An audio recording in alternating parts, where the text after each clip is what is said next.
एक आदमी जिसने सिर्फ अपनी आवाज और कुछ नकली कागजों से 242 मिलियन डॉलर की दुनिया को हिला दिया।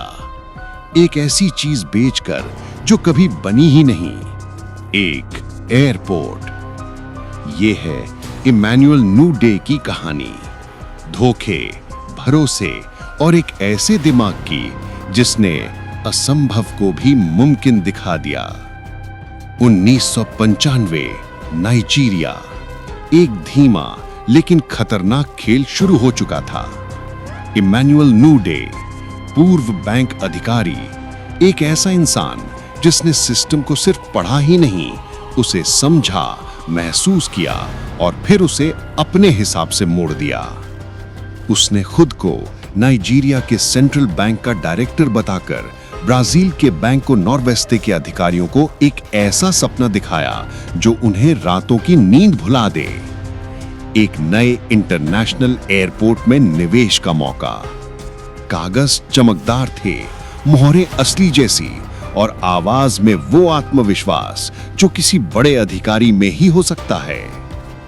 धीरे धीरे पैसा बहना शुरू हुआ। 10 मिलियन, 50 मिलियन और फिर 100 मिलियन।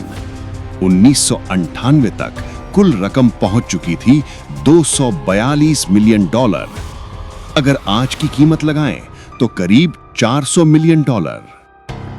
बैंको नॉरवेस्टे को यकीन था कि उन्होंने नाइजीरिया के भविष्य में निवेश किया है, लेकिन सच तो यह था कि वे एक ऐसे प्रोजेक्ट को फंड कर रहे थे जो नाइजीरिया की जमीन पर कहीं भी मौजूद नहीं था। 1999 में पहली बार शक हुआ। कुछ फाइलें मेल नहीं खाएं, कुछ ट्रांजैक्शंस ऐसी थीं जिन्हें बैंकिंग सिस्टम भी समझ नहीं पा रहा था, जैसे किसी ने अंधेरे में एक रास्ता बना दिया हो जिसे सिर्फ वही देख सकता था। जांच शुरू हुई और धीरे धीरे एक नाम सामने आया, इमैनुअल नूडे। लेकिन उसे पकड़ना आसान नहीं था। 4 साल तक जिसने दुनिया के सबसे बड़े बैंकरों को धोखा दिया था, वो एक पल में हाथ नहीं आने वाला था। 2002, 7 साल पुराने खेल की गूंज आखिरकार रुक गई। नूडे गिरफ्तार कर लिया गया, लेकिन उसकी आंखों में डर नहीं था तो सिर्फ एक शांत सी मुस्कान, जैसे उसे पता हो कि यह कहानी अभी खत्म नहीं हुई। ट्रायल शुरू हुआ, सबूत सामने आए, गवाह टूटे, बयान बदले और दुनिया पहली बार जान पाई कि यह सिर्फ एक ठगी नहीं थी, ये भरोसे की हत्या थी।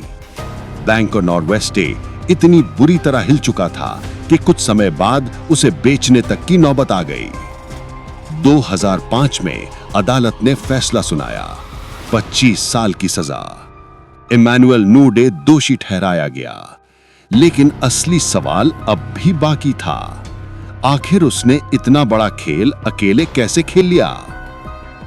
कई जांच अधिकारियों का मानना है कि 242 मिलियन डॉलर की इस ठगी का पूरा सच कभी सामने नहीं आया। कहीं ना कहीं उसके पीछे और भी छायाएं थीं और जेल की दीवारें भी उसके दिमाग को कैद नहीं कर पाईं। इमैनुअल नूडे गिरफ्तार हुआ, लेकिन उसका रहस्य आज भी आजाद है, क्योंकि असली धोखेबाज हमेशा वो नहीं होता जो दिखाई देता है। कभी-कभी वो होता है जिस पर आप सबसे ज्यादा भरोसा करते हैं।